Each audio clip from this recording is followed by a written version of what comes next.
Ready, hot!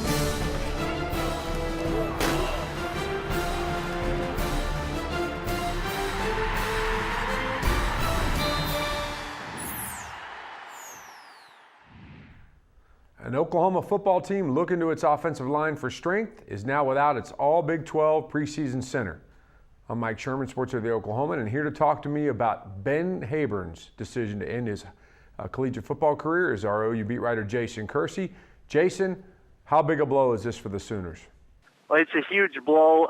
Like you said, the offensive line was supposed to be one of the stronger units on the whole team, and Ben Habern himself would have been a four-year starter, preseason All Big 12 center, and just a really strong leader for that team overall. So I think it's a devastating blow for the team. I think Gabe Eichert will shift over to center, and he played really well there last year, but you can't replace that experience and leadership. Just a week ago at the Big 12 meetings, Ben Habern was one of the players Bob Stoops selected to represent the team, speak on behalf of the team to the media, and from the sound of it, it appeared to be all ready to go. What happened? Yeah. You know, last week he said that he was 100%. When someone asked him if he was 100%, he said yes, and then he said that he was healed up and that he felt better during the summer. He had surgery on his neck back in January. It was a lingering issue from high school. He seemed okay. He said he was fine. Bob Stoops said he was okay. So that's why this news is particularly shocking. Ben Habern had a couple ankle injuries. He's battled injuries throughout his career at OU, and I suppose that's part of what earned him such admiration of his teammates and others. What to you do they lose on the offensive line? Well, they just lose their leader, and that I think is one of the bigger things. And then they lose, by shifting Gabe Eichert over to center, which should be okay. But you insert Adam Sheed there at guard, and he played last year some and started some games as well, so he's got a little experience. But the two best offensive linemen on the team were Ben Habern and Gabe Eichert. And moving Eichert to center will probably be fine, but losing Habern is big, just from an experience standpoint and a leadership standpoint. Gabe Eichert, a Bishop McGuinness, all-city player, well-known in Oklahoma City, started his career at defensive end, tight end kind of player, and has gradually moved in, guard now center.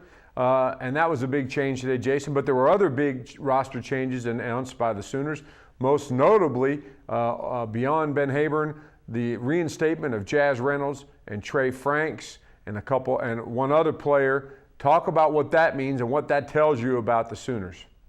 Well, Jaz Reynolds and Trey Franks and Quentin Hayes, sophomore defensive back, reserve, were reinstated.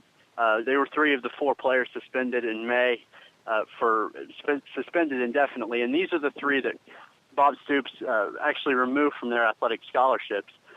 And they're all three back on the roster for practices. Now, they're still suspended indefinitely for games, but whenever Jaz Reynolds and Trey Franks are allowed to play in games again, that should be a boost for the receiving corps just because of the inexperience there.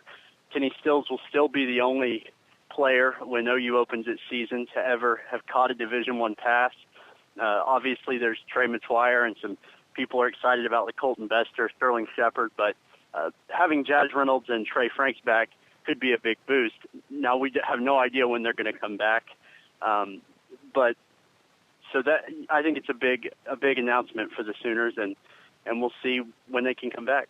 Bob Stoops has been in favor of giving players second chances. This is actually a third chance for Jaz Reynolds, suspended after making insensitive comments related to a shooting at University of Texas, and then reinstated a couple years later. Last year, the third leading receiver on the team battled injuries, a damaged spleen, really proved himself to be a tough guy now, and then suspended, now back with the team. How important could Jaz Reynolds be to the Sooners? I think he could be very important. He's shown an ability to make plays when he's been on the field, and Landry Jones is going to need receivers that he can rely on to make plays. And so I think that Jaz Reynolds is a very important piece when he's able to come back, but who knows when that'll be. And by the time he does come back, maybe the other guys have established themselves, and then who knows how important Jaz Reynolds will be. Thanks, Jason. For more on this story, check out the OU blog where Jason has blogged about the impact on the offensive line, and stay with the best coverage team anywhere, every day at News OK and every morning in the Oklahoman.